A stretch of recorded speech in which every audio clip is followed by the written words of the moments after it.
अध्याय 6 राजा की परीक्षा की कथा अधिकमास मास।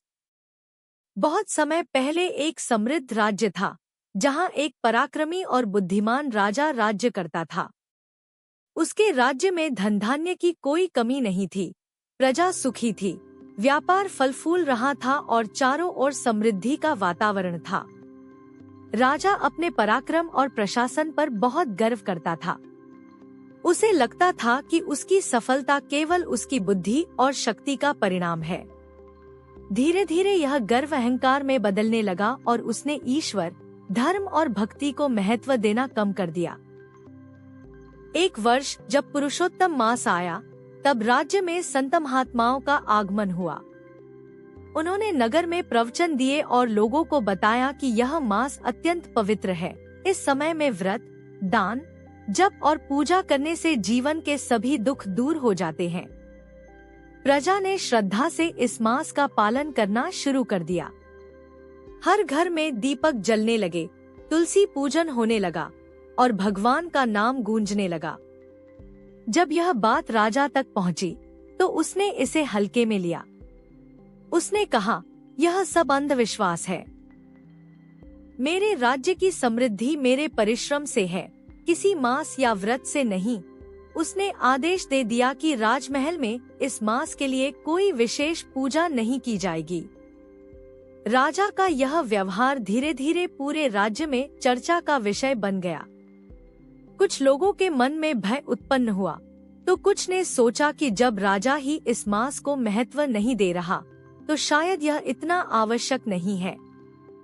परंतु कई लोग फिर भी अपनी श्रद्धा से व्रत और पूजा करते रहे। समय बीतता गया और धीरे धीरे राज्य में परिवर्तन दिखने लगा। पहले जहां हर ओर समृद्धि थी, वहां अब समस्याएं आने लगी। वर्षा कम होने लगी, फसलें खराब होने लगी, व्यापार में हानि होने लगी। राजा के खजाने में भी धीरे धीरे कमी आने लगी। राजा ने पहले तो इसे सामान्य परिस्थिति समझा, लेकिन जब समस्याएं बढ़ने लगी, तो वह चिंतित हो गया। एक के बाद एक विपत्तियां आने लगी। पड़ोसी राज्य ने आक्रमण कर दिया, सेना कमजोर पड़ने लगी और राजा को पराजय का सामना करना पड़ा। राजा का मन अशांत रहने लगा। उसे समझ में नहीं आ रहा था कि यह सब अचानक क्यों हो रहा है। एक रात वह बहुत चिंतित होकर सोया और उसे एक विचित्र स्वप्न आया। उसने देखा कि वह एक अंधेरे जंगल में भटक रहा है। चारों ओर सन्नाटा है, कोई मार्ग नहीं दिखाई दे रहा। वह सहायता के लिए पुकारता है, लेकिन कोई उत्तर नहीं मिलता। तभी एक दिव्य प्रकाश प्रकट हुआ और उस प्रकाश से एक संत का स्वर सुनाई दिया, हे राजन, तुमने उस मास का अपमान किया है, जो स्वयं भगवान का स्वरूप है। तुमने अपने अहंकार में आकर उस अवसर को ठुकरा दिया, जो तुम्हारे राज्य के लिए कल्याणकारी था। राजा अचानक जाग गया। उसका हृदय तेजी से धड़क रहा था। उसे पहली बार अपने अहंकार का एहसास हुआ। अगले ही दिन उसने राज्य के विद्वानों और संतों को बुलाया और उनसे पूछा कि क्या वास्तव में पुरुषोत्तम मास इतना महत्वपूर्ण है। संतों ने विनम्रता से कहा, राजन, यह मास स्वयं भगवान विष्णु का स्वरूप है। इसमें किया गया व्रत, दान और भक्ति जीवन के सभी कष्टों को दूर कर देती है। आपने इसे तुच्छ समझकर बड़ी भूल की है, लेकिन अभी भी समय है। आप श्रद्धा से इसका पालन करें, सब कुछ ठीक हो सकता है। राजा के मन में पश्चाताप उत्पन्न हुआ। उसने तुरंत निर्णय लिया कि वह अपने अहंकार को त्याग कर इस मास का पालन करेगा। उसने पूरे राज्य में घोषणा करवाई कि अब से पुरुषोत्तम मास का सम्मान किया जाएगा और सभी लोग श्रद्धा से व्रत और पूजा करेंगे। राजा ने स्वयं भी व्रत रखना शुरू किया। वह प्रातःकाल उठकर स्नान करता, भगवान का स्मरण करता, दीपदान करता और गरीबों को अन्न व वस्त्र दान करता। धीरे धीरे उसका मन शांत होने लगा। जहाँ पहले अहंकार था, वहाँ अब विनम्रता आ गई। कुछ ही दिनों में राज्य में परिवर्तन दिखने लगा। वर्षा होने लगी, फसलें फिर से हरी भरी होने लगी, व्यापार में सुधार होने लगा। राजा की सेना ने भी अपने साहस को पुनः प्राप्त किया और राज्य की रक्षा करने लगी। राजा ने अनुभव किया कि यह परिवर्तन केवल उसके प्रयासों का नहीं, बल्कि उसकी भक्ति और श्रद्धा का परिणाम है।